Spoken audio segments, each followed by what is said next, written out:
Shalom dan selamat siang. Bertemu lagi dengan saya Tiardi Sudaralo dengan NIM 3020218502. Nah, pada video kali ini saya akan membahas mengenai tradisi dan perspektif dalam teori komunikasi. Nah, yang pertama, tradisi dalam ilmu komunikasi. Robert Craig menyebut ada 7 tradisi dalam kajian teori komunikasi, yaitu tradisi semiotik, tradisi fenomenologi, tradisi sibernetik, tradisi psikologi sosial, tradisi sosial budaya, tradisi kritis, dan tradisi retorika. Nah, kemudian perspektif ilmu komunikasi.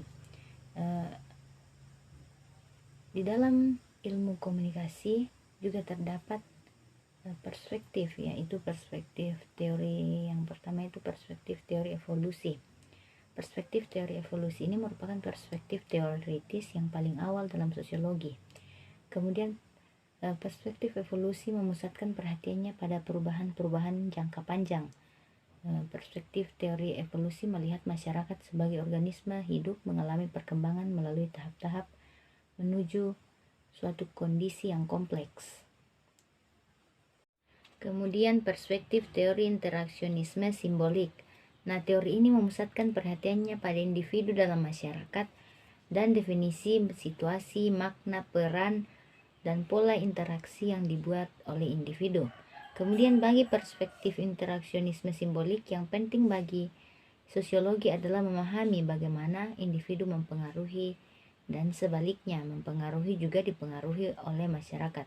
Dalam perspektif ini, sesuatu yang penting pada penggunaan simbol. Jadi simbol berperan penting dalam perspektif ini. Kemudian contoh yang bisa kita lihat yaitu seorang laki-laki yang mengulurkan tangan itu merupakan tanda untuk bersahabat, tapi jika dia mengepalkan tangannya, tentu makna itu bersifat sebaliknya. Kemudian yang selanjutnya perspektif teori pertukaran.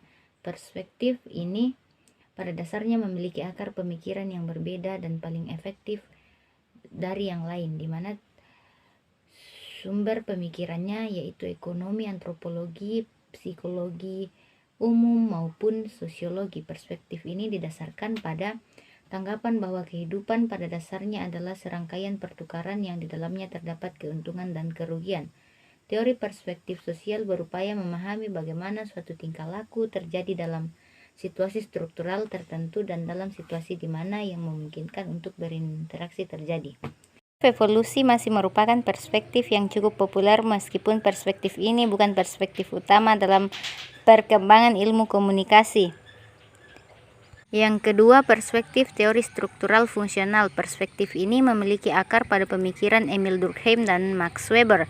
Perspektif teori struktural fungsional dipandang sebagai perspektif teori yang sangat dominan dalam perkembangan sosiologi dewasa ini, yang telah memberikan kontribusi sangat besar terhadap perkembangan teori komunikasi.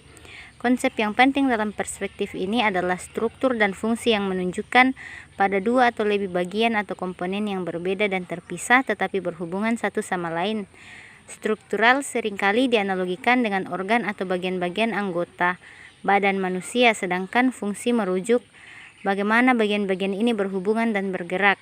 Perspektif ini berusaha untuk mengetahui bagian-bagian atau komponen-komponen dari suatu sistem dan berusaha memahami bagaimana bagian-bagian ini saling berhubungan satu sama lain.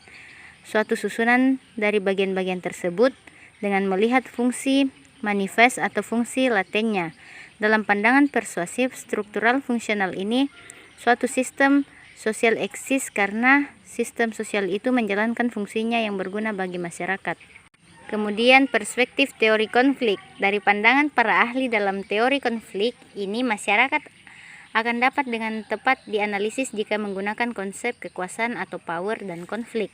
Para ahli perspektif teori konflik masa kini melihat bahwa konflik merupakan fenomena yang senantiasa dalam kehidupan sosial, dan sebagai hasilnya masyarakat senantiasa berada dalam perubahan yang terus-menerus. Teori ini berbeda dengan teori struktural fungsional. Jika perspektif struktural fungsional melihat masyarakat sebagai suatu sistem yang senantiasa dalam keadaan seimbang, teori konflik melihat hal itu sebaliknya. Dari konflik, masyarakat dari konflik, melihat masyarakat sebagai arena bagi terjadinya pertentangan yang terus-menerus dan terjadi perubahan-perubahan. Kemudian perspektif teori pertukaran ini berasumsi bahwa orang akan selalu berupaya mendapatkan status, berusaha mendapatkan ganjaran, menjalin hubungan yang lebih baik, dan berupaya untuk menghindari dan mengurangi seminimal mungkin biaya atau kerugian hukum yang diperolehnya. Kemudian terdapat dua aliran dalam perspektif ini, yaitu aliran yang pertama adalah aliran dengan tokohnya George Homans, yang kedua yaitu aliran pemikiran yang tokohnya Peter M. Blau. Kemudian Homans maupun Blau keduanya sepakat bahwa yang penting bagi masing-masing pihak dalam pertukaran yaitu menerima sesuatu setara dengan yang telah diberikannya kepada pihak lain. Nah, segitu saja yang saya jelaskan di video kali ini. Kurang lebihnya mohon dimaafkan. Tuhan Yesus memberkati. Shalom.